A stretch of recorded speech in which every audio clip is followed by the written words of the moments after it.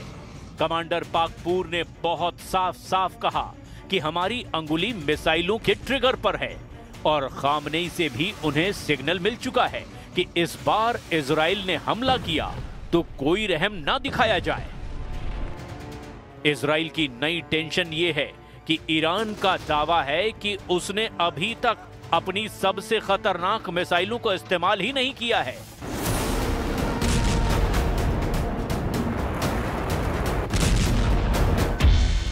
लेकिन ईरान से युद्ध को लेकर अमेरिका और इजराइल से लगातार नए नए सिग्नल मिलने लगे हैं।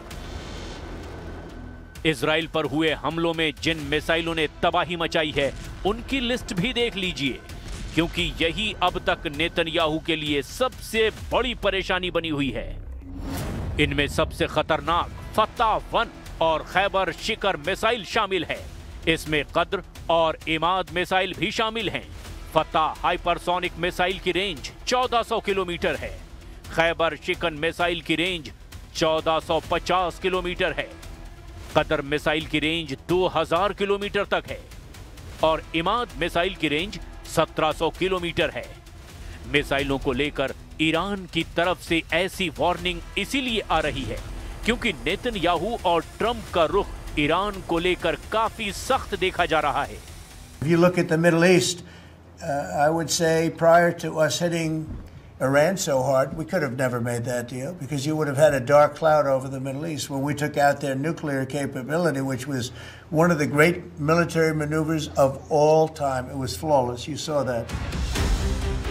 ट्रंप और नेतन्याहू दोनों जानते हैं कि इजराइल पर ईरान की जितनी मिसाइल गिरी, ऐसे हर धमाके ने इजराइल के मिसाइल डिफेंस सिस्टम का पुर्जा ढीला कर दिया। तेल अवीव से लेकर हाइफा और अशदोद से लेकर बेन गुरियन हवाई अड्डे तक हर मिसाइल हमले ने नेतन्याहू को ईरान पर नया प्लान बनाने पर मजबूर कर दिया। यही वजह है कि नेतन्याहू ने ईरान को घेरने के लिए अब नई तिकड़म लगाई है। नेतन्याहू ने कहा है कि ईरान के मिसाइल कार्यक्रम पर रोक लगनी चाहिए और उसे 480 किलोमीटर से ज्यादा रेंज की मिसाइल नहीं बनाने दिया जाए। मतलब साफ है कि नेतन्याहू ईरान की उन मिसाइलों से घबरा गए हैं जो 1500 किलोमीटर या उससे ज्यादा रेंज रखती हैं, क्योंकि ईरान और इजराइल की दूरी भी 1500 से 1800 किलोमीटर की रेंज में है। और यही वजह है कि नेतन्याहू चाहते हैं कि ईरान के पास 480 किलोमीटर की रेंज वाली मिसाइल हो ताकि वो इजराइल तक ना पहुंच पाए। 13 जून को ईरान पर हमला हुआ था और उसके बाद 12 दिन तक दोनों तरफ से एक दूसरे पर हमले किए गए। हमले रात दिन हो रहे थे। एक तरफ से फाइटर जेट तो दूसरी तरफ से बैलिस्टिक मिसाइल दागी जा रही थी।